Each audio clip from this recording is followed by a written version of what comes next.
Ready Check Radio.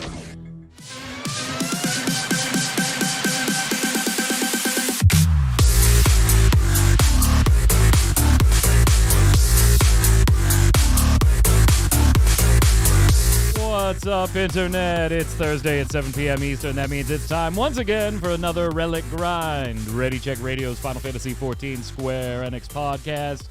So glad you decided to spend some time with us, whether you're live here, watching us on twitch.tv/ReadyCheckRadio, or if you're watching on YouTube, listening on Spotify, watching on the website, whatever. Hit up. I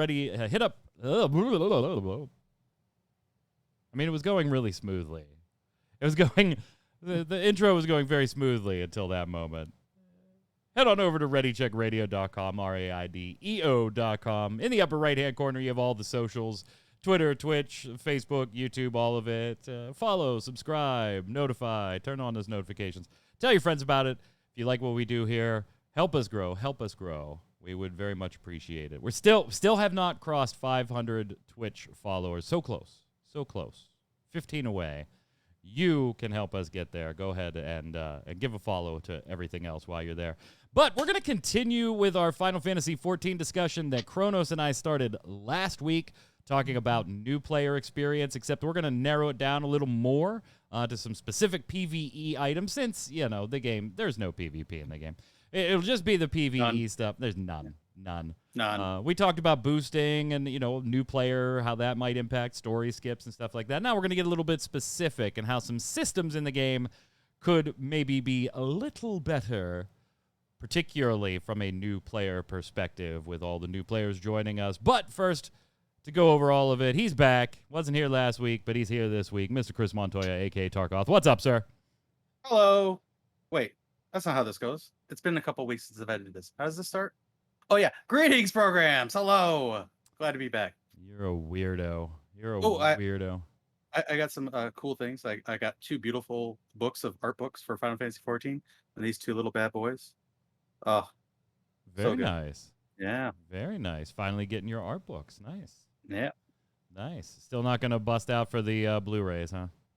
No, that's a little too much. Art books, yeah, part of strategy guides that I got. Yeah, absolutely. Book, yeah, the Blu-rays are a bit niche. Yeah. I mean, everybody likes the music CDs, but then you put them on Blu-ray, and it's like, well, wait a minute. What am I gonna do with that?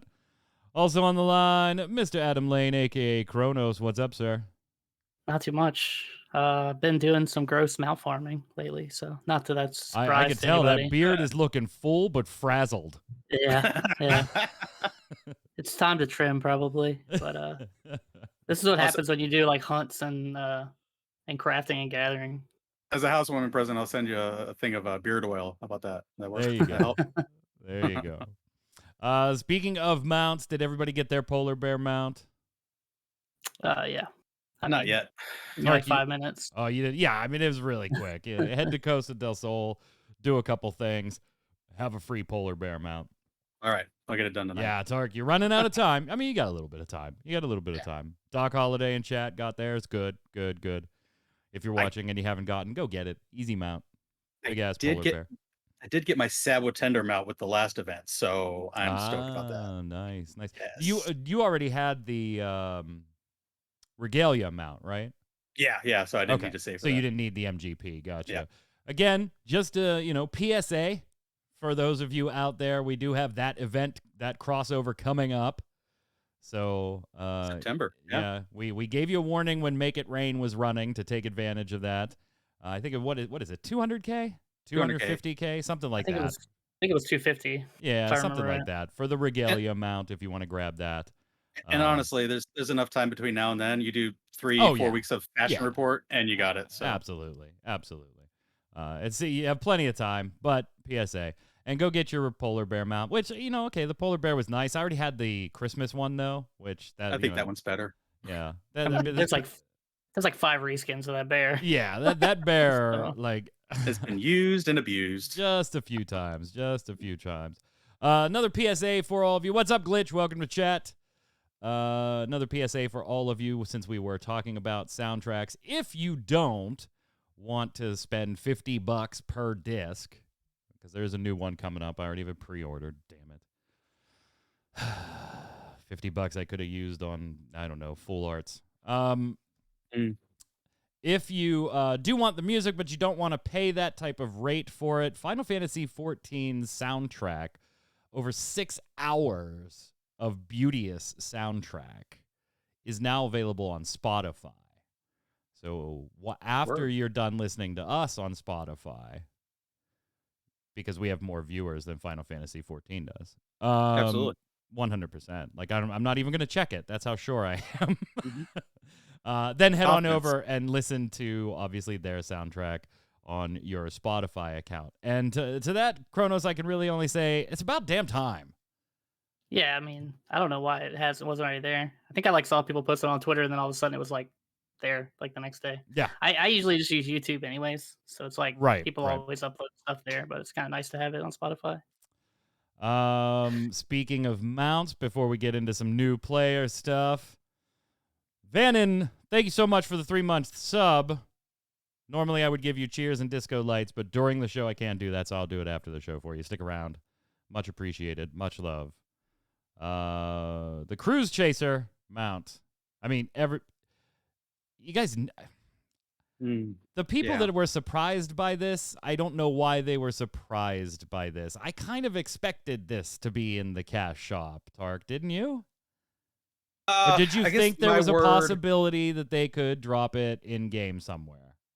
I guess the word I would use would be disappointed. Like, I see why they put it in the cash shop. It's a big boss that was, pretty tough at that time. Yeah. And a badass mount. I mean, it looks awesome. It's a badass mount. It's not an 8-person mount like, the boss is. I mean, come on. But it's a 2-person mount. But I was disappointed because I did want it to be as a reward for something in the game. Because it is a boss in the game. Right.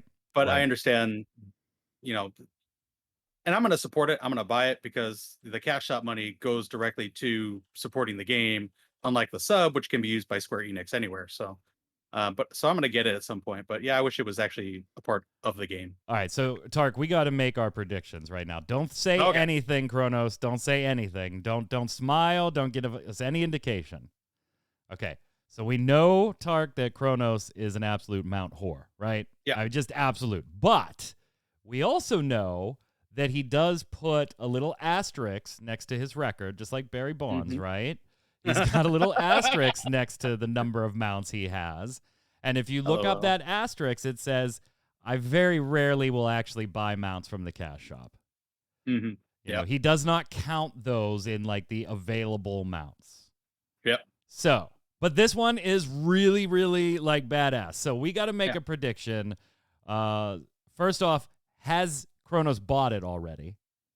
And if you think if you think he hasn't bought it, you're going to say no. You got to also guess, is he going to buy it? And Kronos, is there an absolute answer to this? Like, there is a known answer to this. Okay, good. All right. So here's my deal, Tark. I'm going to say he probably saw this one in the cash shop, decided, damn, that sucks that it's in the cash shop. I really would have liked to have gotten this some other way. But this is too cool for me not to have in the mount collection. So while I think he's willing to take a pass on some cash shop mounts, I think this one has a little special place in that cold, icy heart of his that he has either grabbed it or is going to grab it. What do you think, Tark? I don't think it's a cold, icy heart. I think it's filled with salt. But so it's salty that it's not in the game, not cold. Oh, definitely salt. I agree with you there. I agree. I'm gonna guess that he wants to get it, but is not getting it right at this moment. With real life going on in your house. He did buy a house. This mount could tip the scales way too badly. hey, I don't know his budget, so okay. I'm gonna say so that we both agree then. Just hasn't got it yet, but he's gonna get it at some point. So then we're gonna lock in both of our answers, Kronos, as you will buy this. You may have bought it already, but if you haven't, you're going to. Kronos, All right, cruise mount, thoughts? So y'all are pretty spot on. I haven't bought it yet. The only reason I haven't bought it yet is because I've entered several contests with the potential that I might win it on Twitter. And if I don't win those at all, I'm just gonna drop the money on it. It's too cool not to have. Yes. Number one. Okay. Yep. Am I agree. disappointed? Yes. It's an iconic boss in the game, so it would have been nice to earn it in the game. Oh, and yeah. as like a person that like earns mounts, it would have been a really cool mount to get. I wouldn't have cared how you got it. I'm a little bit different than what you think, though, Mike. I think they planned on putting this in the game, and they just like kept. So. I think they kept like throwing the ideas out, and then they realized that all their ideas were bad, and so they just threw it on the cash shop. I really think that this was going to be a PvP mount. I really do. Oh, and then the backlash on Twitter. Maybe. And the backlash on Twitter. So it got data mined. If like people don't know, this got data mined. That was a while ago. Yeah. 5.3. Yeah. This guy. We just had no idea how it was obtained. We talked about it on this show. Yep. And I really think they were going to put it in Feast, and then everybody on Twitter's like, "Oh no, this is going to be a Feast mount. That's awful. Can't believe they're going to put Cruise Chaser in Feast." And then Square was like, "Let's not do that." And then they were like, "Oh, we're going to give a reward for Triple Triad." And I think that this was the plan for that. And then they decided like, "Oh no, we can't do that either," because there was backlash there. And they're like, "Throw a card mount in the game, quick." And then I think they eventually just gave up and put it in the cash shop. I really think they were going to put this in the game, and then they didn't know how to like do it without pissing people off, or enough people. Well, I'm going to go with the cash shop wasn't the answer, because that did piss a lot of people off. Well, as far as pissing people off. To me, I'm kind of with you, Tark. It's like, yeah, and you, Kronos. Yeah, I really would have liked to have seen this in game, but okay, fine. I mean, you got to make a little extra scratch somehow. You don't. Oh, there goes Discord. What the hell just happened? Oh, Faye dropped. Bye, Tark. No. Oh, come on, Faye. Come on back. There's Tark, you're My Little Pony again. Yay! Until Faye turns her camera back on. That's all right. Keep going. Moves you into the right spot. I'd be interested to see like how many people like that are upset about it being in the cash shop, which I think is a fair amount. Would have been more upset if this was a PvP or a triple triad mount. Oh, I'd have been because I think there would have been more people upset if it was a Feast top 100 reward, and if it was like a reward that you had to have all the triple triad cards. And those are things that I don't mind, because like as a mount collector, if I really want it, I'm just gonna go do it. Right. But a lot of people don't have that time. But like, I think this was like them kind of giving up. And like this is like their best answer, because I don't know if I think they wanted to put this in before Endwalker, and it's like, how else do you put it in? Like where else do you stick it? I mean, Evil says they could have restarted veteran rewards. That thing they forgot about. They didn't forget about it. They just shut it down. Yeah, they just stopped doing it. Yeah, they just stopped doing it. And I think that's that probably would have been a little bit weird as far as kind of trying to cram it in there, right? Because then it's like, well, what date range, milestone do we put that under that isn't going to piss too many people off, or be like, hey, if you want this sexy mount and you're a new player, you got to sub for 2 years to get it. Like, it's.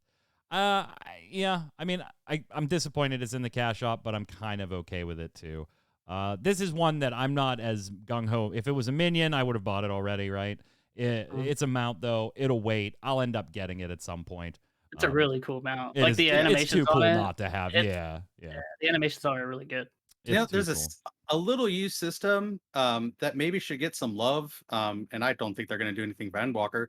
But maybe they could have put it as part of the achievements. You get all those points. 1,500 points. You get this big cool mount. Yep, I'm a pony. It's all good. You are a pony until, like I said, until Faye turns her camera back on. So they need to do something with that, because there's this whole system there, and it's just rotting. That could have been something they could have done. What, the achievements? Yeah, the achievement points. My other thought that tournaments for Dome and Mahjong, put that as a first place. Oh God, no! Oh no, that would have been worse than PvP. That would have been worse than PvP. Yeah, I'll go do the feast. Thank you. I'll chain smoke while I'm doing it, but I'll go do it. Hey, just make it 99 teetotems, dude. Yeah, turn in 99 teetotems. How about all of us get together and we'll be a feast team, and we'll commiserate together. No, one more person. I'm not doing that to anybody. I'm not doing that to anybody. Oh my goodness. All right, so I thought we'd kind of continue our discussion. Kronos and I, we had a good one going last week. Mm-hmm. That's not a pony; it's a unicorn. It's both. It's This like a My Little Pony corn. pony. We had a nice discussion going, and where we talked about boosts, we talked about story skip, we talked about gatekeeping, kind of the using the context of the whole new player experience and the hubbub all over the internet over the last X weeks. So I thought we'd take that one step further. Right now we have, if you're a newer player, you're in the game now. You've been playing it. You've gone through some main story. You've gone through some dungeons. You've gone through maybe you've hit some raids. Maybe you've hit the first Alliance raid or two. That type of core PvE content. Now, obviously, we're not going to hit every aspect of PvE content here. But the core things that typically, if you're looking for PvE content in a traditional MMORPG, right, you're coming to the game for its dungeons. You're coming for its raids. In the case of Final Fantasy, that's going to be the 8-person and the 24-person Alliance raids, which are different from most games out there, right? Typically, it's one raid, variable difficulties. Final Fantasy does have that 2 distinct category of raids.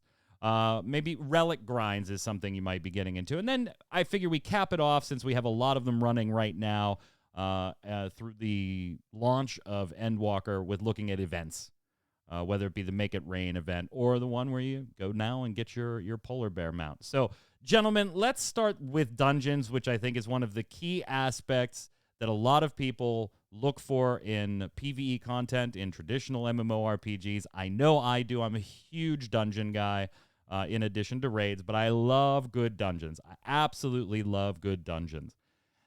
Now, if you're a new player coming to Final Fantasy XIV, your first experience with dungeons is going to be, like the group Copperbell Mines, Sestasha, and Tamtara Deepcroft, and then you're going to kind of go from there.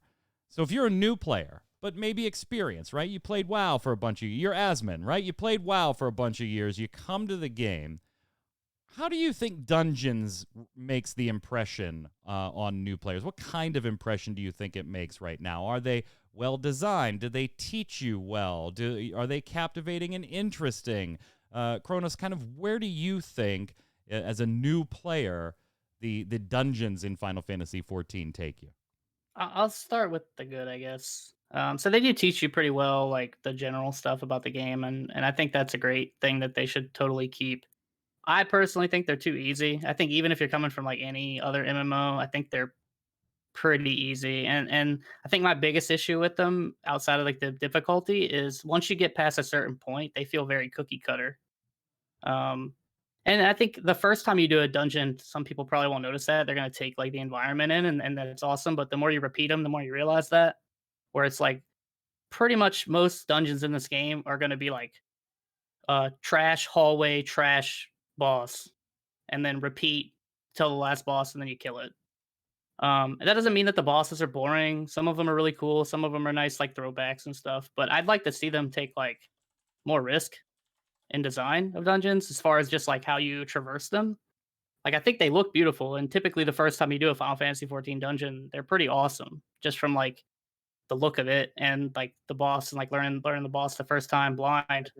But then once you repeat them, I think that's where they lose some of their value, at least to me. Tark, what are your initial thoughts here? Pros and cons? Pros. Well, I kind of separate dungeons into 2 categories. You got leveling dungeons, and then you got the level cap, like 50, 60, 70 dungeons. I find leveling dungeons to be, I'm sorry, that pony thing just gets me. I gotta leave it there. I find leveling dungeons to be a little bit more enjoyable than the level cap dungeons, because I find that they're tuned a little bit better. I do enjoy the progression of teaching you mechanics. I also find that the rewards, if you're leveling up with the dungeons, are usable. But when you have the level cap dungeons, like, you're typically going to be overgeared. You got the normal raid stuff, that stuff blows the dungeon stuff out of the water. You overgear the mechanics, so it's just, pull as much as you can, nuke it all down, do a boss, rinse, repeat. But I do agree with Kronos that they need to maybe mix up the formula, because again, it is trash, hallway, boss, rinse, repeat. Yay! So Thank you, there's some Faye. yay. So they have some room to grow in the dungeon department. That I'm with you. That's probably my number 2 favorite content next to raids. And I wish they would get better at it, I guess. Get good. Get good. Get good.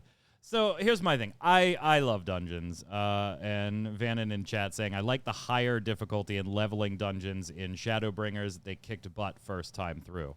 And I think Tark, that kind of goes with what you say. There is a very, and I know a lot of people say this about everything in Final Fantasy, right? A Realm Reborn is a very different beast. And even Heavensward to a certain extent, because there is still a lot of ARR stuff moving into Heavensward.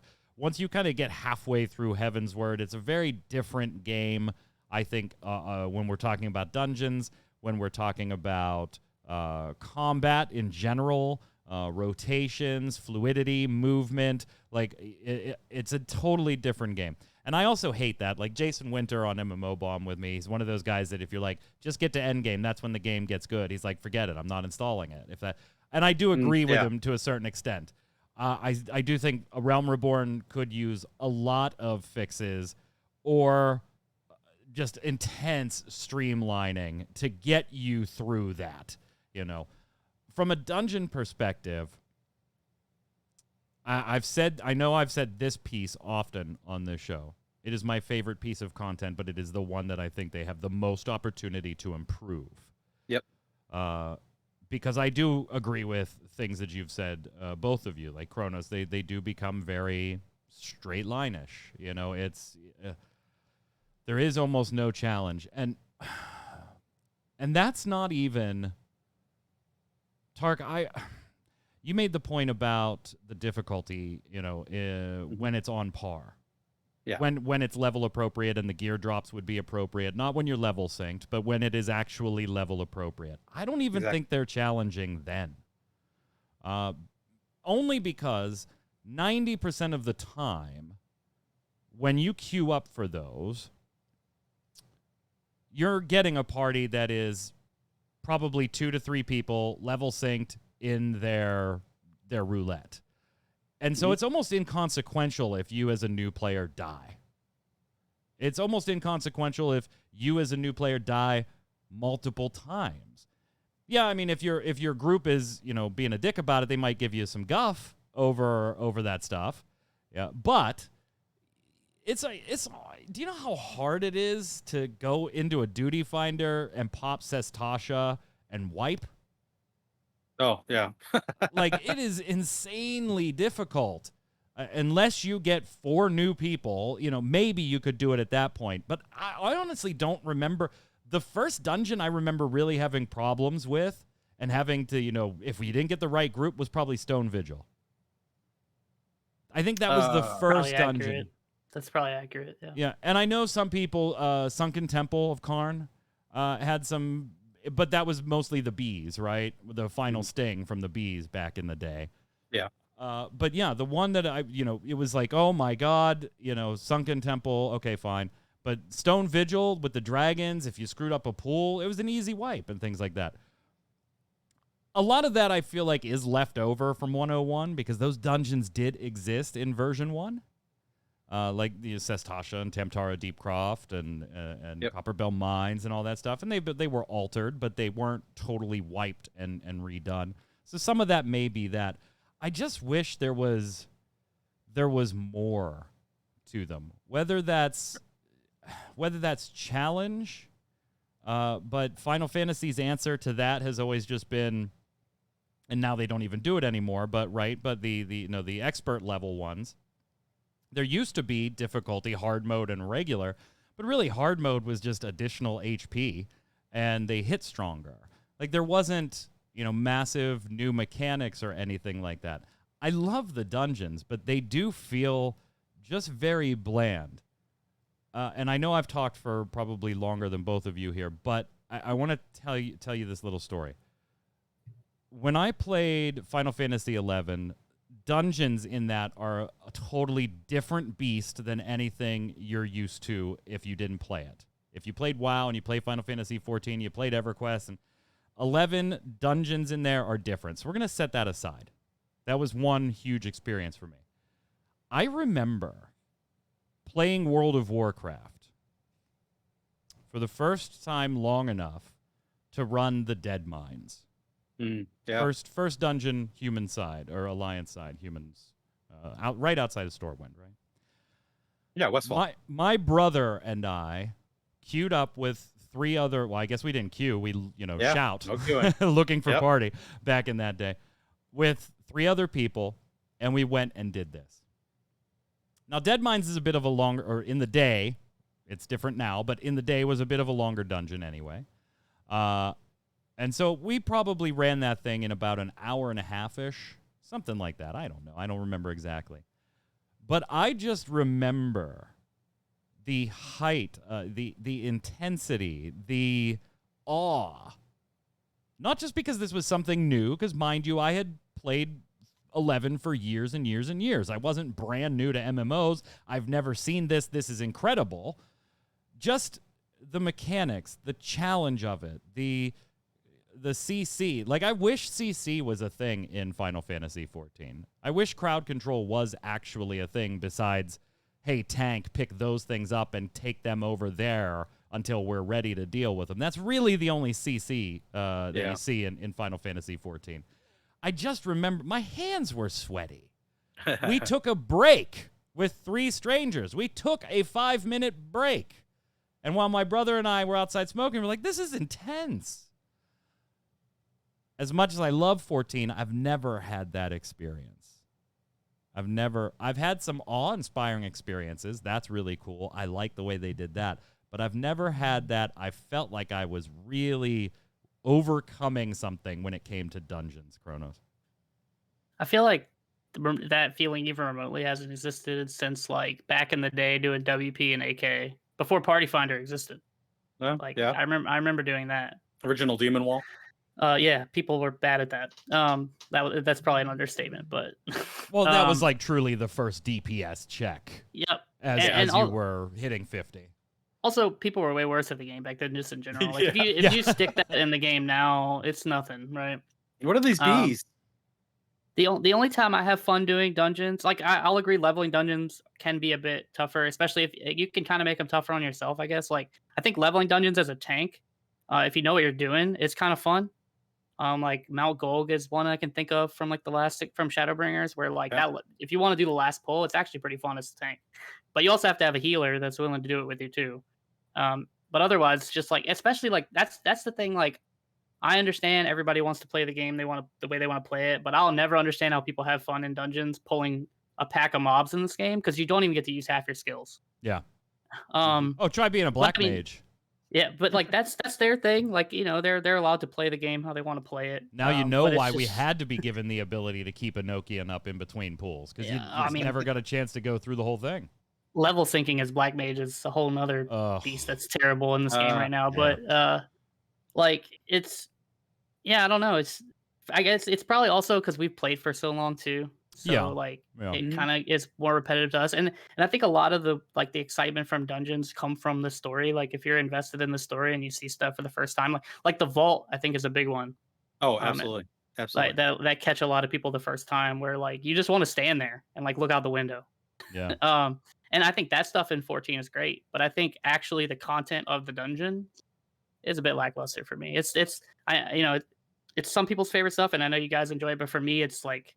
For me, it almost feels like work sometimes when I'm capping. Yeah. Well, and even for, I think, Tark, that's not unfair. Even people like you and I that do generally enjoy dungeons, we also feel like that they become work, because initially you're just it's the tombstone grind until you no longer need tombstones.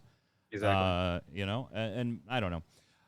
One thing I will say, I do disagree with you a little bit, Kronos. I don't think that dungeons actually prep you for how to play your class. Oh, they don't. No. Did I say that? Or even your role. I think you said they do help teach you a little bit. They help teach you. Yeah. So when I said that, sorry, I should no, because I think I mentioned this in the last class too.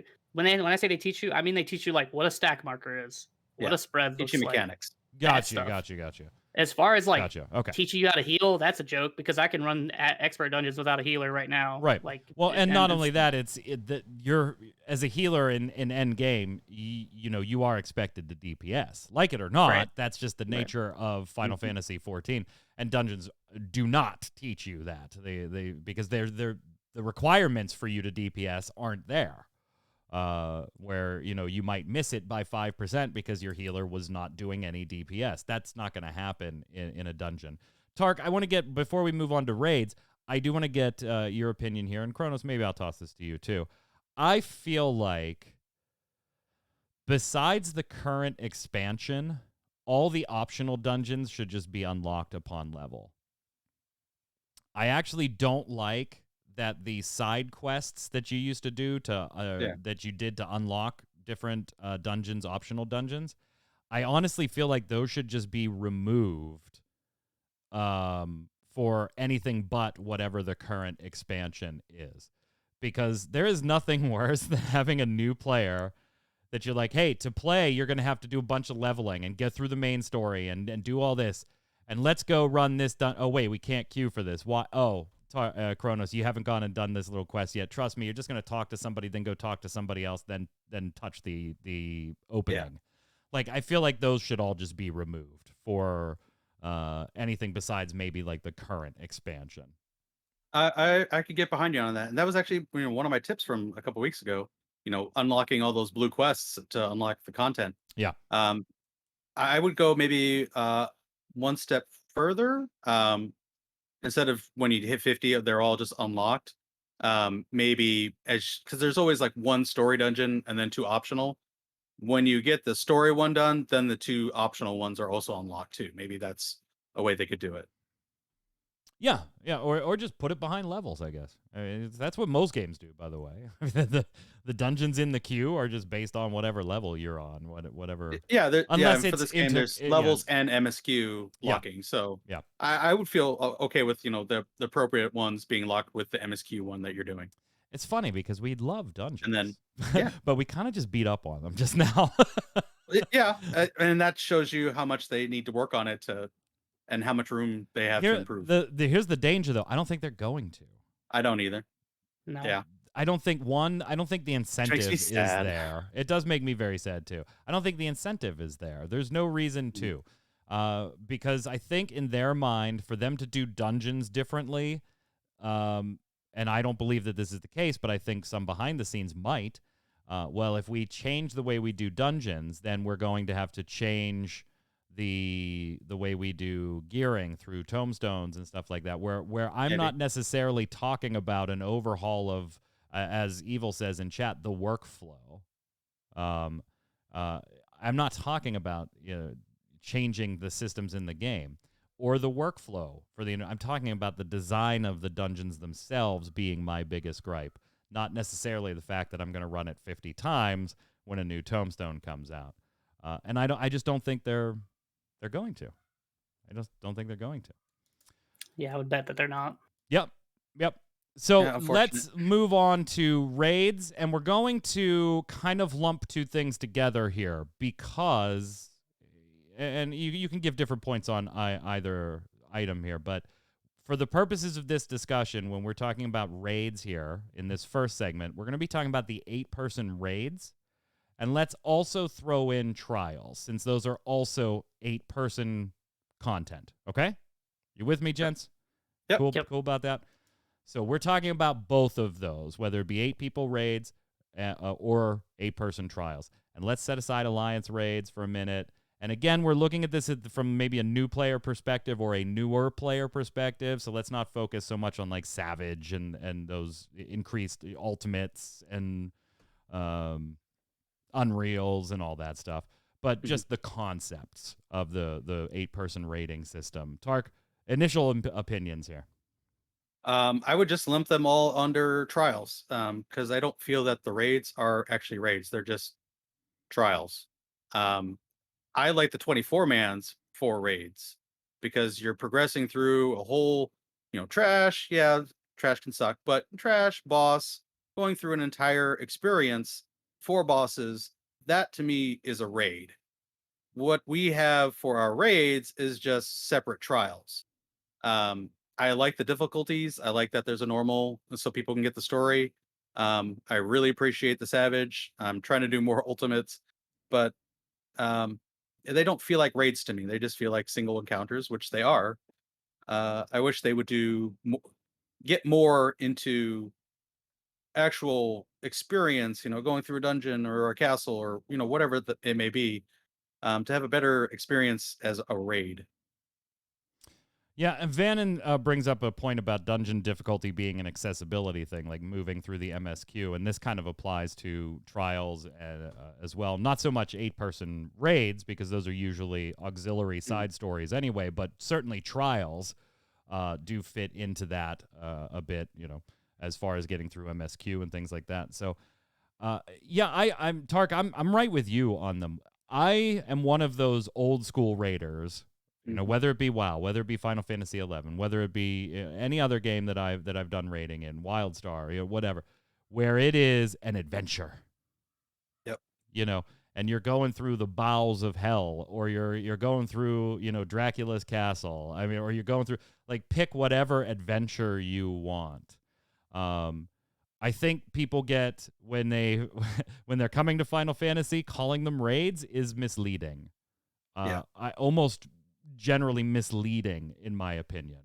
When you're talking about the 24-person stuff, okay, that's a little closer to what I think a traditional MMORPG fan considers a raid. Honestly, they are my least favorite piece of PvE content. Not because I think they're, poorly done or anything, but again, you would think they'd be one of my favorites. They fit the mold of traditional raid, do some trash and do this and do that. But to me, they have just been incredibly easy. Like, incredibly easy. Yeah, you get the oddball insta-death mechanic here and there, and on week 1, you get a couple of wipes. But week 2, forget it. Forget it. You get body dragged through the damn things if need be at that point. I just the 8-person stuff like Eden and stuff like that. I enjoy the fights. I love all of this content. I feel like I'm like being, but if you're a new player, this is stuff you kind of have to know, right? You kind of have to be like, yeah, you know what? Those 8-person raids, they're just like your trials, and we're gonna put a little story in between each of them. And in a lot of cases, most cases, Kronos, the boss you fought has no bearing on what... It doesn't even make sense for it to be the boss besides a nod to Final Fantasy fans or some obscure reference in a quest or something. Like, even that, most of the bosses in Eden, you're just like, oh, that's who the bosses are? Oh, okay, cool. All right, fine. Omega, anybody? Yeah, we're going to fight paintings. Okay, awesome. Yeah, sure. Let's just fight some paintings. Omega, was the biggest of them all, right? Let's just throw fan nod after fan nod after fan nod, which I can appreciate as a fan, and I loved, and I giggled, and I smiled like an idiot while I was doing them. But when you take a step back and you're like, dude, you just raided. What was the storyline? I don't know. We beat up on Sephiroth. Then there were some fucking twins in there, and I don't know what. But it wasn't Sephiroth. It was just kind of whatever. Oh, and then there was Kefka. Well, wait, what was he doing there? I don't know, but it was a cool fight.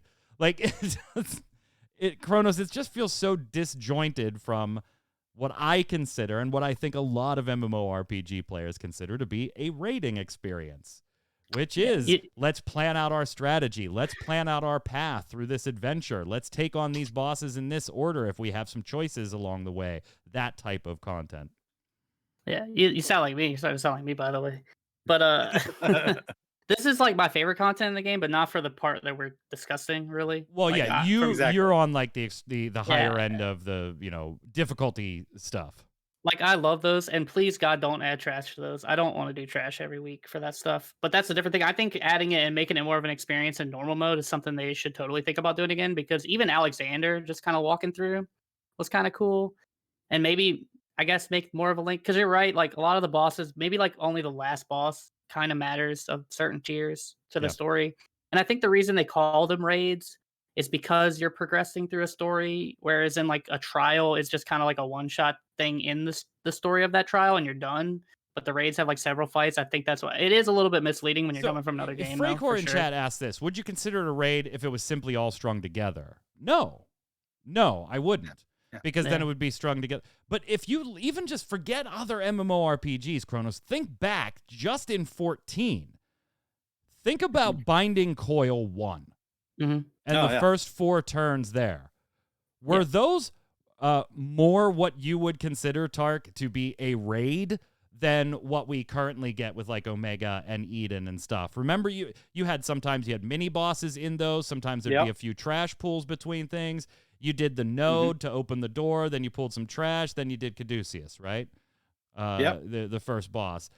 Then hell, one of them, as much as we laughed at it and thought it was stupid, looking back, you're like, that's kind of different. One of them was a jumping puzzle. You know, one of the coils was a jumping puzzle with no bosses. But there was just contained in its own game. Binding Coil did raiding more what I would have considered raiding, and it felt like they wanted to make it smaller. To Kronos's point, they wanted to make it a little smaller, a little more self-contained, so that you weren't having to wipe the floor with trash a million times, but cater to what a traditional raid was considered to be. Just within the game, I think they've done it over time. Or they used to do it and have changed it over time, I should say.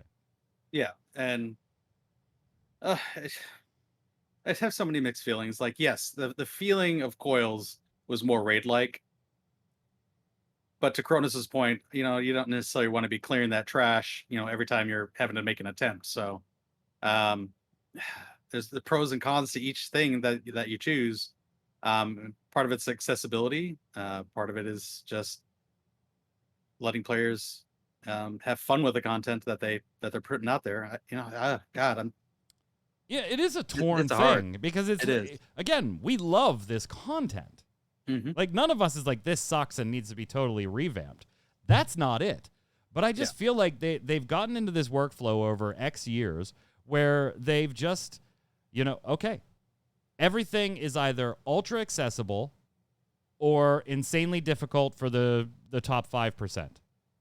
Pick one. And I think that leaves a lot of players, Kronos, in the middle that are like, hey, occasionally, you know, like the me's of the world almost. I would say I'm a little closer to the 10% than most, but that leaves people like me going, okay, I'm going to clear some savages. I'm not maybe I'll clear them all before the next ones. Maybe I won't. It doesn't matter to me, but I'll get some of them done before the next raid thing. Or I go do this content that I can sit there with my head against the microphone with one eye closed and not really think about, and it's going to be fine. There really isn't a middle ground of, oh, shit, this dungeon, this one's challenging. Cool. Yeah, or this raid is the same way. I agree. I'd like more middle ground. That's why like a savage dungeon or whatever would be appealing to me, just because I can get less people. It doesn't have to be as hard as like a true savage. I know I'm kind of like talking about the thing we talked about before, but like that's something I would like to see, is that more in between content, that intermediate content. And I think they could do that with normal mode raids. So I think the way Savage is right now, and I know I just want to say, like, I don't want them to touch that. I kind of like how it is, how, you know, there's no trash. You just fight a boss. Savage is absolutely perfect for its audience. Yeah. So, but I shouldn't say that. Yeah, conceptually, it's damn near perfect. I would rather have like a better fight than like some weird kind of like thing I have to walk through every time in Savage. Right. But in normal, I think they could maybe like amp the difficulty up and look back at like Alexander, but expand on it, right? Like Alexander, you know, you were kind of mostly just walking through. You might have fought some trash here and there, and it was kind of whatever, but at least you got a bit more of experience. I think like if they kind of look back at that, maybe amp the difficulty up a bit on normal modes just to make them more of a challenge, but still have an experience like when you walk through Alexander, but even expand on that too, so that it's more Alexander like you feel was another one raid. that kind of followed in that Binding Coil vein that I'm talking only about. In the normal mode. Big overarching. Only normal, yeah. Which I think was great. I actually liked that. Like the only thing that carried over that was like quote unquote trash to the Savage was Faust, which I'll be honest, bring Faust back. Bring my boy back. I want Faust back in the game. I like that as like a gut check to the beginning of a Savage tier. I kind of hope they bring it back, but that's just me personally. So Tark, final I accept thoughts? your premise. I accept your premise. Bring back Faust or some sort of DPS check. You can't beat that. You don't deserve to be in the actual raid. All right, so I know we've kind of referenced it a little bit here, so let's lump alliance raids in there. I feel like we've already kind of mentioned this, so we might gloss over this one really quickly. It does feel more like a raid in the traditional MMORPG sense. There is a little more story continuity to it. There is a little more puzzle aspect to it, in whether the puzzle is fighting the actual boss or legitimately solving a little puzzle. There is interesting teamwork things, like thinking back to Crystal Tower and the 3 platforms with Tomos on each one and having to hold the button down for the other teams. And we've seen different mechanics like that. I think they are infinitely more interesting as a raid. But again, they are so skewed in my taste, they're way too skewed to the accessibility side of things, to the point that, week 1, you're probably going to wipe a couple of times because people just haven't been there and haven't seen it or anything, and there's an insta-death mechanic or a DPS check or whatever that people weren't ready for. But then week 2, they are probably the thing that I redo the least. As you could tell by looking at my minions list, there's a section of like 5 minions that I am missing straight from the 24-person raids because I lost my rolls the 2 or 3 times that I did those things, and I just don't go back and do them. As much as I'm saying that those are continuity-wise exactly what I want, they're just so pushover easy after the first week that you lose interest in them immediately. At least I do, Tark. No, I get you 100%. I do them as part of, I do Wondrous Tales every week. So I do those raids. I like doing them, but I'm basically DPSing the whole time as a healer. I don't really have any fear that the tank's going to get one shot by a tank buster. Even if he doesn't pop a cooldown, he'll get low, but it's whatever. Yeah. The only real dangers are if someone doesn't know mechanic.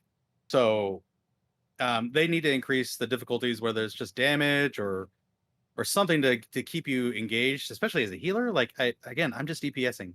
Maybe I'll do a off global to heal up, but otherwise I'm just spewing broil.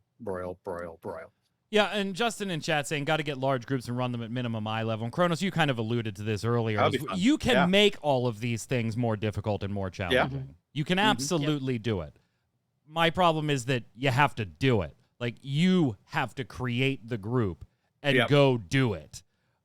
You have to say, okay, Kronos, Tark, me, you, Faye, we're going to team up. We're going to sync down. We're going to go do this. Like, okay, now let's do an alliance raid version of this. Okay, now let's get 24 people that are like-minded enough with the 3 of us that want to go see if we can do this way. And let's get us all online at the same time. Like, you have to make them more challenging, where there is not an option to do it, through the game itself. This is where Sorry, go ahead.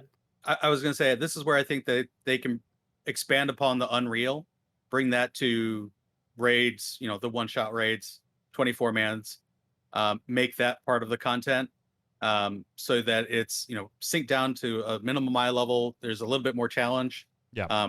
You're showing that you can do that with the primals. Expand on it. I hope they expand on Reels too, for sure. I guess Vanon's saying exactly that same thing in chat. A minimum eye level roulette. There you go. That's dangerous too, man, because Mentor Roulette kind of sucks. Mentor Roulette is actually awful. Like, that is the only thing I did not feel bad about losing my mentor status. The thing is there's going to be some reward for min eye level roulette, and you're just going to get people that as soon as they see something they don't want, see you later, take my 30-minute penalty. And then the people that are actually there to do the stuff they want are now suffering because it's while I think it would be cool, you have to worry about like people kind of exploiting it too. And if they just put it in the game and have no reward to it, then you're not going to have a lot of players doing it. So there's that kind of balance. It's hard. I think that would be a cool idea. I just worry about the implementation, similar to the way the Mentor Roulette works right now. Because I can tell you, as a person who does the Mentor Roulette, people they dip as soon as they see something they don't want. Yep. Aurum Vale. I'm out. I'm out. Oh, come on. I love that dungeon. So the 24 meds are, I guess I'm a bit different on them than y'all. I mean, I think from a gameplay perspective, I actually really like the near ones. The story is something to be desired, but like I think the bosses are tuned in a way where it's kind of accessible for most people. And for me, this is like the accessibility thing. Cause like, but again, I'm kind of like jaded, I guess. Cause for me, like I'm doing the savages and the ulties and stuff. Yeah. I do think it'd be cool if they were a bit harder. I'll always take harder content in any form. It doesn't matter to me. But as far as like the design of the bosses, I think they're kind of hitting the right marks, and like the pace of the raids are kind of hitting the right marks. I'd agree there. Particularly near. I thought the bosses were very intelligently designed. Yeah. And then Love the I new guess bosses. just to slightly touch on Tark's thing about not having to heal takes, I don't think you've ever played with a stat god party. That's what we refer to them in our FC. It's when What's everyone that? has Vuln stacks.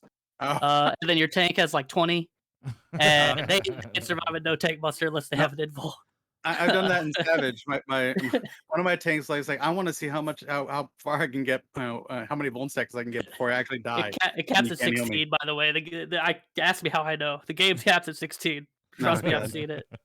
But no, they're kind of like more casual fun for me. But yeah, I get like the people that are kind of like logging on maybe once or twice a week, but maybe want this content to be harder. The only issue is it's already kind of long as is, right? Like when you queue up for these things, they take like typically 40-ish minutes or so, I would say, unless you get a really good group. So they'd have to kind of toe that line where it's like you don't, because the thing is like I know people want like the old school style raids where like you feel like you're traversing, but like you also can't have something you queue up for and it takes like an hour and a half. Yeah, I want Alliance raids 8-person. That'd be cool. Yeah, I think that would be super cool as like a piece of content in the game that you just queue up for that's actually kind of difficult. Yeah, I'd be all about it. That is like you give me that and I'll shut up about the rest of it. I'll shut up about the fact that dungeons are awesome but boring sometimes. So they could actually make that with the normal raids. Make it an 8-man. And then for Savage, you cut out just the bosses. I think the only thing with the 8-mans, right, is I think they try to tell this like long drawn out story over like the set of like 3 tiers, and I wonder how that would work if it's just like a one-shot dungeon kind of thing where they you have go like absolutely shown they're willing to do cutscenes in the middle of a raid dungeon. So I don't see why they couldn't do that again.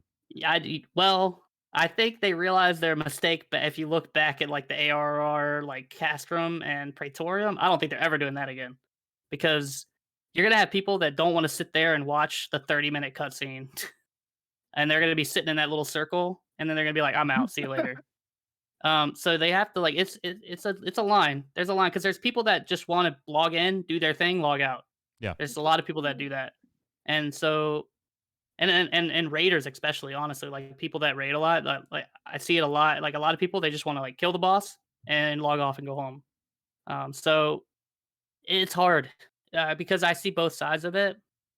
But I do want that. I missed that experience from like Coil and Alexander normal mode, and I would like more of that too. I just don't want them to sacrifice other content, if that makes sense, to like make that a little better. Because for me, I already enjoy it kind of the way it is, but I would like to see it be better. That's why like I go back to dungeons again, is I think dungeons are the biggest piece of content in the game that could be like significantly improved without hampering anything else in the game. I mean, you could even take dungeons and give me like WoW's version of mega dungeons.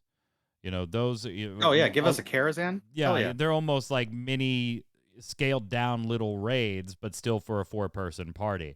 So give me 8-person Alliance raids, or give me 4-person mega dungeons, and I think you hit that middle ground that I don't think I'm the only one. I think there's a lot of me in this category that, hey, this stuff leaves a little to be desired. It's really good. We enjoy doing it. Don't stop making it, but missing the mark for us just a little bit. We're going to talk about Relic Grinds, but I think we're going to back off of that one, particularly from a new player perspective. Maybe a couple of weeks down the road we'll do it, now that like the large percentage of newer players is probably hitting 50, 60, 70 at that point. But I do very briefly, since we're probably going to go a little long here. Sorry, Faye. Events. And I'm just going to leave it at this. Events, from my perspective, are exactly what you get in every other game, and you're going to skip them. You might do 1 or 2 and read it all, and then you're probably going to skip them and go get your polar bear mount. It is what it is. I don't know. I liked some of WoW's seasonal events, like Brewfest. going down in the drill. I liked Headless Horseman, doing that. And to be fair, though, They're- Final they're Fantasy has really- done things like that. Like the Haunted House, Yeah. the Hawk Manor has its own little thing during Halloween. Well, not the last year or so, but has had its own little thing. The Valentine's Day event has the puzzle solving, duel. You go in as a couple and try to solve the maze and everything like that. So they do have their own fair share of, stuff like the current event running is go talk to 4 people, do a fate, and you're done. But they do have things like, the Headless Horseman in WoW has its own big event. So does All Hallows Eve in Final Fantasy XIV. So it's a mixed bag. Mixed bag. Yeah. Good way to put it. Anyway, Yeah, but they're pretty simple. It's one done, forget about it. For me, I'd like to see more of the original stuff, like you mentioned. Yeah. Just like more of it. If they're gonna, but again, it's not like a deal breaker. I don't really care. Like it's whatever. The only event that I think I actually read and watch the cutscenes every year is at the Rising. That's really it. Rising, yeah, yep. yeah, you I was have just about to to for the say- Rising. Yeah, that's the only one. Other than rest I Rising, skip. I have no idea what happened during the event. I just know what rewards I got. I don't need to know why I got a goat on my head. I don't. It's the Rising's cool. The Rising's kind of like a thing for fans. I feel like so. Yeah. I All like right, the moving on to some other Square Enix news before we call it an evening. I think this one's very weird. We found out this week so far that the team behind Outriders, People Can Fly, has not received any royalty payments from Square Enix yet. Their royalty payments were first due August 16th. Now, I got to put a ton of those asterisks we're going to borrow from Kronos here. Got to put a ton of them all over this, right? We do not have details about the developer-publisher contract that People Can Fly has with Square Enix. We don't. Okay, so we don't know. It seems to be, from the information we do have, that there was some type of stipulation in the contract that the game had to start turning a profit first. And then People Can Fly would start getting a royalties payout on that. Now, please don't confuse this, because some headlines are very poor. Please don't confuse this with Outriders hasn't gotten paid. Okay? There is presumably some type of financial back and forth in the contract from publisher to developer to pay the people developing the game while they're developing the game and stuff. This is not that type of situation. We're talking about the royalties, the back end, after it's out the door. Yeah. Not we haven't paid you to push it out the door. That's a very different thing. That's not what we're talking about. Now, People Can Fly has said they don't know their exact sales numbers, which that's concerning. That's weird. And Square Enix really hasn't said anything yet on this topic. I would imagine they're going to have to say something over the next couple of days here on this topic. But it's leaving People Can Fly in this position where they have to assume that the game has not recouped its cost and royalties are not being paid out yet. What that does mean, though, is that we get to look at the numbers a little bit. Yay. Because Square Enix did say, holy hell, amazing, new IP. We did see 3.5 million tossed around. Okay? There are other factors here, though, one of which you're going to hear a lot of people talk about, gentlemen, of course, is Game Pass. Game Pass, right? Yeah. Mm-hmm. You're going to hear that one come up a lot. We've speculated on this show. I've talked more about it on Gaming Gumbo when we're talking about just general gaming, that I don't know, as cool as I love, and I love my Game Pass, right? As cool as it is, I'm not necessarily sold on the long-term viability of it yet. For Microsoft, I'm sure it's fine, right? You're getting all that sub money. Yep. Okay. And as a developer, I presume that you are getting some type of payment from Microsoft to put your product there. And depending on what that payment is, maybe you don't care if you don't sell any units to Xbox players or not. I don't know. Microsoft just doesn't release that type of financial data. But we do know that this was on Xbox Game Pass for free. and that a lot of people were playing it. How many actually paid for the game, though, is the portion we don't know. Marketing budget also comes into this, Kronos. Like, is that part of the contract where it's not just the development cost, but the marketing cost? To be fair, I don't know how much they spend in marketing, but people like you didn't even know it was a thing until we told you it was a thing. So I don't know how much they spend in marketing, but I tell you, it wasn't all that effective. It's just a very odd situation. Yeah. There's too many unknowns for me to really make like a firm statement. It is odd and doesn't sound good, and I think Square should probably come out and say something just to like clarify. Tarkov, their launch didn't do them any favors, though. No, so many bugs, to the point where some of the bugs made me stop playing the game, because I was getting two-shot by things that I shouldn't have been getting two-shot by. And the fix was, take off all your gear and put it back on, and that'll fix the bug. Like, what? Excuse me? I'm sorry. No, I'll just set the controller down and maybe do something else. Yeah. So, yeah, the launch was not great. I love the game, and I probably should get back to it. I'm sure that bug's been resolved, but here's the other thing too. Yeah, when you think about it, it wasn't built as a live service, so its only financial gain is the box sale. Yep. And Fracor saying Square Enix is not counting Game Pass's sales. No, they absolutely aren't. Nope. I mean, unless you bought it through Game Pass and maybe you played it, thought it was cool enough that you shelled out some money for it so that when it's taken off of Game Pass, you still own it. That would, of course, count as a sale. But somebody just playing it, no. But you bet your ass that they did use that number in there, or how many accounts are playing it numbers. But there are no cosmetics in the game. There's no live service. There's no cash shop. There is no recurring revenue stream on it besides a box sale. Mm-hmm. That's it. And I'm gonna put this out there. I know the two are not 100% related, but I'm gonna tell you this. Forbes reporting this week that 93% of Hades box sales are on the PlayStation. Think about that number. Hades is a tremendous game, by the way. 93% are on the PlayStation. 93%. I'm part of that 93%. That is stunning. Now, this is UK data, so we're not talking globally yet. 70% of Hades box sales are on the PS5. 23% are on the PS4. 7% are on the Xbox. 93% of them coming from PlayStation. Care to guess where this game might also be available, Kronos? Xbox Game Pass. Hey! Ding, ding, ding, ding. Also I'm good for something available on the Game Pass. So just putting it out there, the numbers can get big on this front. I think this is kind of neat.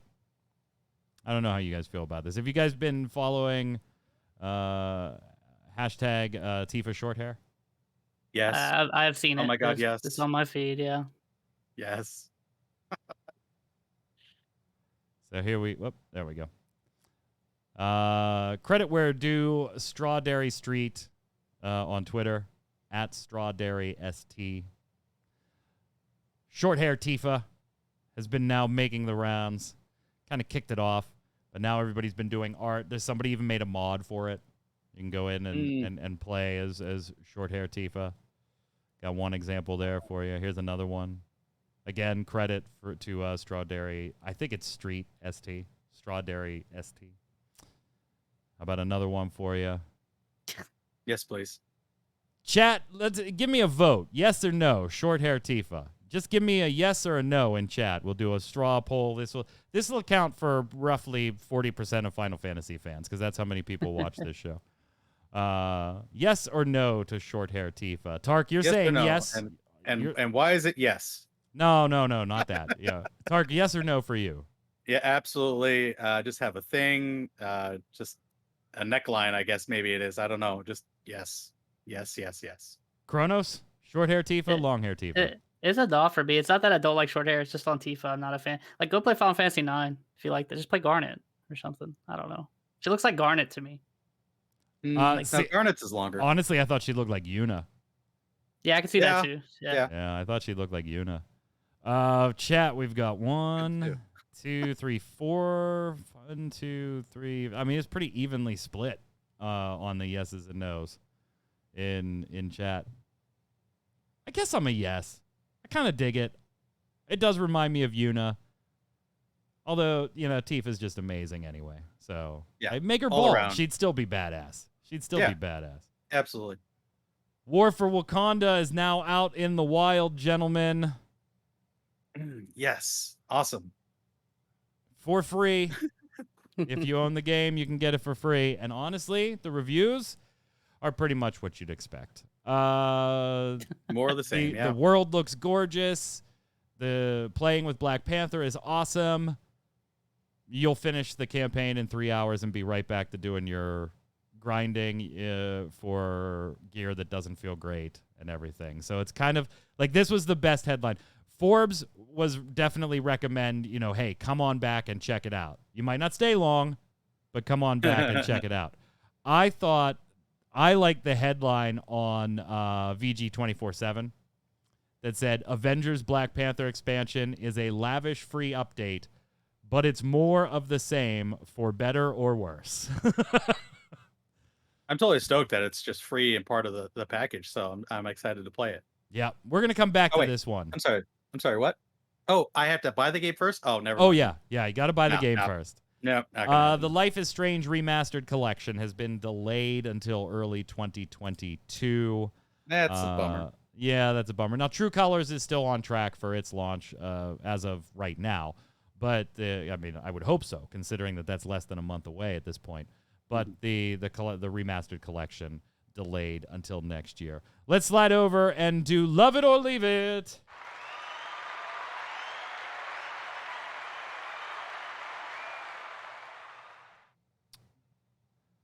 All right, Love It or Leave It is generally the segment we end the show with where I give you something Square Enix related. Could be a game, could be a system, a press release, something like that. And you tell me whether you love it, you want more of it, or you want to leave it and just cast it aside. But, gentlemen, I'm going to change it up on you two today. Oh, no. What should I Changing do? it up on you two today. I want you now to pretend that you are not Kronos, not Tarkov, but you are Square Enix.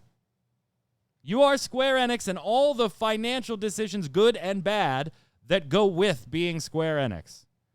Running a business, wanting to make your customers happy, wanting to make your stakeholders happy, wanting to make money so that makes you happy. All of the good and bad that entails. And I want you to make the call now.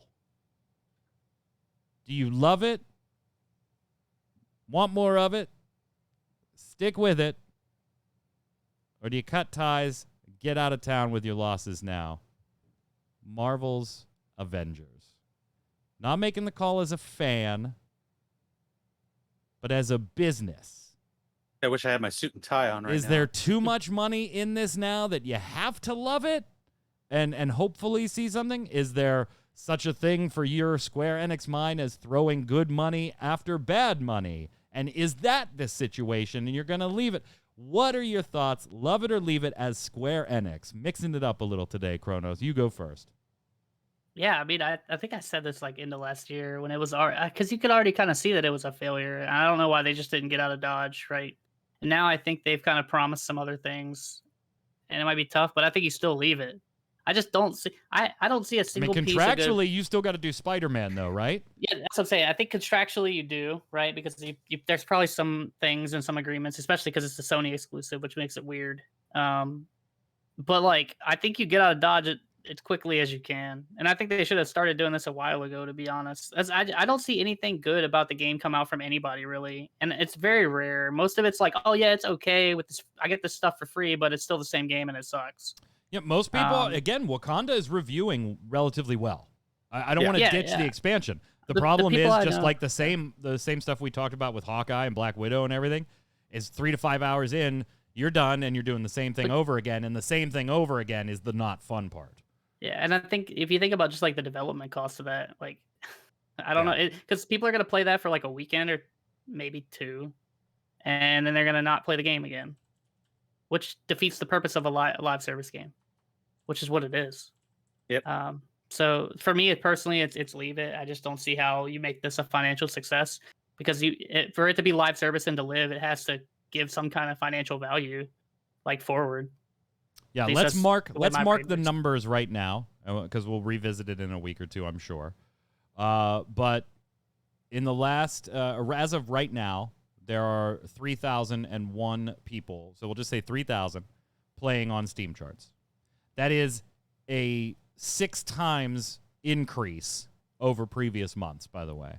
It steadily went up over the last 30 days in preparation for War of Wakanda, and now it's at 3,000. The 24-hour all-time peak is a little over 3,600. Let's mark that and come back to that in a couple of weeks. Let's see like how does the cycle go. We'll mark that now. Tark, love it or leave it as Square Enix?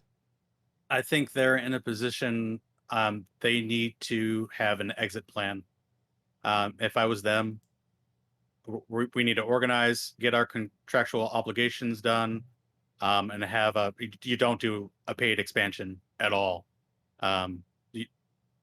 No, absolutely not. You don't think they have to? Because the only monetization that they can do on this game is the cash shop. So they've got to make out. Do you think War of Wakanda is enough to entice somebody to spend money in the cash shop? Because I don't. Absolutely not. Nope, absolutely not. I think you need to have an exit plan, get the contractual obligations done, and have a way of just getting out and be like, okay, the game's done. We're not doing an expansion. I know we said live service, but servers will stay up for another year. But you gotta get out. It can't be making money. It's got to be just bleeding. So I don't see a point to this anymore. It's been almost a year. So again, we don't have those financials, but yeah, we don't have any financials. I can't imagine it's anywhere in the positive. Because they don't talk about it in their financials, which is a sign in and of itself. Yeah, because if it was positive, they'd be like, oh my God. The one time they did talk about it, they were trying to, ensure or assure stakeholders that, hey, yeah, this part of our business lost money. It was because of Avengers, but overall, we're fine. That was like the last time we heard it talked about a few quarters ago. See, all right, I'm going to disagree with both of you. I'm going to think that they have to love it at least for a while longer, to the tune of they're stuck. They're stuck on the Spider-Man thing. One, that's a huge mistake. We knew it was a mistake when they announced it because it automatically made one version of the game more beneficial to buy than the other versions of the game for no real good reason. Your money wasn't as good if you were on PC or on Xbox. You need to be spending it on. There was no reason to do that. So they're going to have to fulfill that. They have to.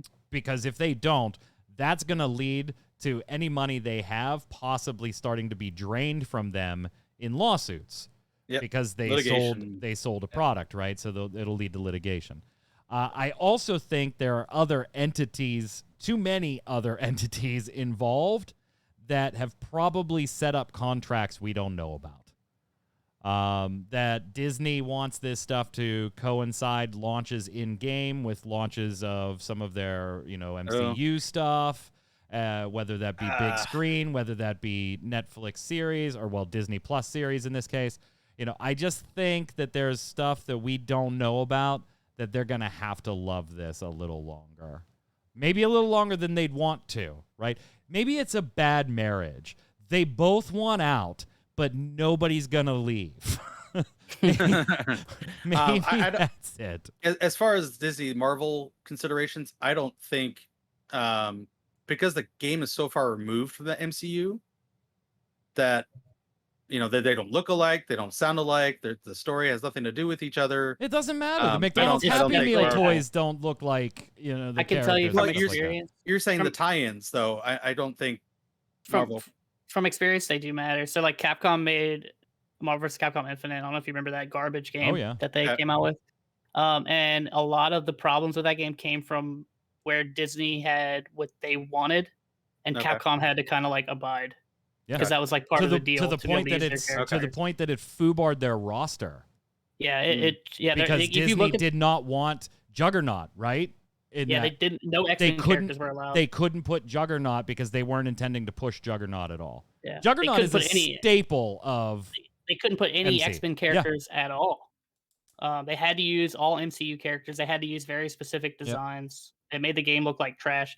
I could talk about that game for hours because it's another whole other thing. But All yeah, right. Disney definitely gets involved with that stuff. Oh, This yeah. is Yeah. really the point I'm Okay. making. Yep. That, and I don't think Square Enix wants to, like, I don't think they want to admit failure on something Disney related. I think there's a lot of pride there, first off, and then second off, Yeah, that would 'cause just that's give Disney ammo to say, we're not going to work with you on the next one. And I don't think they want that. I think they're forced to. It's a bad marriage. Everybody wants out, but nobody wants to be the one to say it. Nobody wants to be like, hey, I want a divorce. Because I they think they do gotta have a love it. long history together. I They guess. do. Yeah, They that's do. part of it. They do. All right, chat. That's going to do it for us today. Don't go anywhere, though. Right after the show, we're going to be going live with streamer Miss Faye Death. What's up, Faye? But hey, full unicorn takeover today. Yeah, that was awesome. Hey, I don't care. Well, it's not my camera that gets screwed up. What do I care? It's just mine. It's fine. Always mine. Sorry, it's because I love you, Ty. Are you rocking? No. What jersey are you rocking there? That looks awesome. We're rocking. Nice. Red Oh, Nice. nice. Nice. What are we playing today? We're back to the Wastelands in 76 because I had a really long day, including a 2-hour interview block, and I didn't prepare anything else, and we have a quest line to finish anyway, so we're gonna go hunt for more. Get crabs. it done in Fallout 76. We'll turn it over to you in just a second. We will, of course, be back. Oh, no, we won't. No, we Next won't. Thursday, no Relic Grind. Next Thursday, no Relic Grind. I'll be getting my gallbladder removed. So there will be no Gaming Gumbo next Saturday, too. There will be Gaming Gumbo this coming Saturday, 2 days from now. And if you're aboard tomorrow, Friday afternoon, 1 p.m. Eastern, twitch.tv/MMOBomb, the 400th episode, we'll be having a reunion of a bunch of different hosts over the years and stuff like that, so come and hang out. It'll be a lot of fun. So until 2 Thursdays from now, Kronos, where can everybody find you? Same as always, Twitter. I see Prince talking about the Marvel Infinite Collector's Edition. I got to talk about that for a second because I bought that too. And the Do it. Infinity Gems look like Easter eggs, and it's terrible. And it was the biggest waste of money I ever have. So I feel your pain on that Collector's Edition. That thing is so bad. I'm pretty sure I threw those away when I moved, but I kept like the figurines. They're on the floor back here. You can't see them, but those are pretty cool. But yeah, Twitter. I'm going to be working on my mounts. Probably not going to stream any of that because they're really boring grinds, but we'll see how that goes. I don't even know if I'm going to get them before Endwalker, to be honest. They're a lot. Tark? You put Deadpool in Marvel's Avengers, and you might hook me because that'd be choice. I'd love to have Deadpool. But you can find me on Twitter at Tarkoth Gaming, on Twitch at Tarkoth Gaming, and also here on Ready Check Radio Saturday and Sunday nights where I'm doing Nier Automata. Good game. I'm Mike Byrne. You can follow me right there at MagicMan1, but more importantly, follow at RC Raideo, RAIDEO, so we can tweet at you every time we go live with one of our podcasts or one of our streamers comes online to hang out with you and game for a little while. Until next time, gang, stay safe. We'll see you out on the server. Later.